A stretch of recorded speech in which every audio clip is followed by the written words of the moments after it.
Күндердің бір күні Мұса пайғамбарға бір кісі келді де, айналайын, Мұса, маған дұға жасашы, жан-жануардың тілін түсінейін. Соның арқасында бұдан да жақсы адам болайын дейді. Сонда Мұса пайғамбар, сабыр ет, бауырым, көтере алмайтын шоқпарды беліңе байлама. Қазіргі күнің сұрағаныңнан әлдеқайда қайырлы дейді. Бірақ әлгі кісі тоқтар түрі жоқ, қайта-қайта өтініп, Мұса, бір өтінішімді жерге тастама. Тым болмаса ауладағы итім мен қоразымның тілін түсінейін.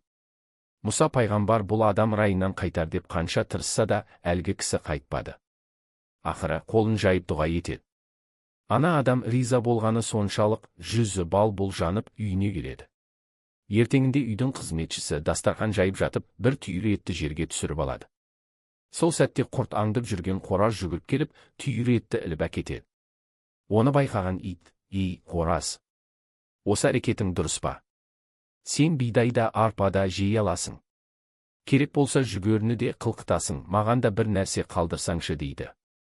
Түйір етті жұтып жіберген қораз итке мойнын бұрып, дұрыс айтасың, сен уайымдама, ертең қожайынның есегі өледі, сонда жақсылап тоясың дейді, қанатын қағып жіберіп. Ит пен қораздың әңгімесін естіген қожайын есегін дереу базарға апарып сатып жіберді де, енді көрейін, қораз бен ит не дер екен деп аулаға шығады. Сөйтсе, ит қоразға әкіреңдеп жүр дейді. Қане, сенің есек өледі, қарның тояды дегенің алдаған екенсің ғой. Деп. Сонда қораз, есек өлуін өлді, бірақ басқа жерде өлді. Өйткені қожайын оны сатып жіберді. Бірақ еш уайымдама, ертең қожайынның аты өледі, сонда еттің көкесін көресің. Бұл сөзді естіген қожайын дереу атты да сатып жібереді. Өзіне көңілі тоқ, ақшасын санап келе жатып, жарықтық, мына жан-жануарлардың тілін түсінгенім қандай жақсы. Соның арқасында шығынға батудан аман қалдым деп ойлайды. Ертеңінде тағы да енді бұлар не айтар екен деп қораз бен иттің әңгімесін тыңдайды. Ит тағы да қоразға күңкілдеп, әй қораз, сенің айтқаның болмады, тағы да өтірікші болдың. Сонда қораз, жоға, мен өтірік айтпадым. Негізі ат өлуі керек еді. Бірақ қожайын оны да сатып жіберді. Бірақ сен уайымдама. Ертең қожайынның қатты жақсы көретін малайы жан тапсырады. Қожайын қазан көтеріп, ас береді. Сонда сылқия тоямыз дейді. Оны естіген қожайын малайын дереу сатып жібереді.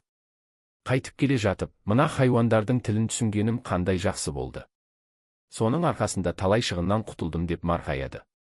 Ертесі күні әдеттегідей ит пен қораздың жанына барса, екеуі сөйлесіп отыр екен. Ит әдеттегідей ашулы, өтірікші қораз, қане, малай өледі дегенің. Қанша күн мені өтірікке тойдырып келесің? Сенің бұл қылығың дұрыс па? Сонда қораз, мен өтірікші емеспін. Малай өлді, бірақ мұнда емес. Себебі оны қожайын сатып жіберді. Негізінде қожайын дұрыс жасамады. Өйткені енді кезек өзіне келді. Бірінші, бәле жала есекке келе жатыр еді.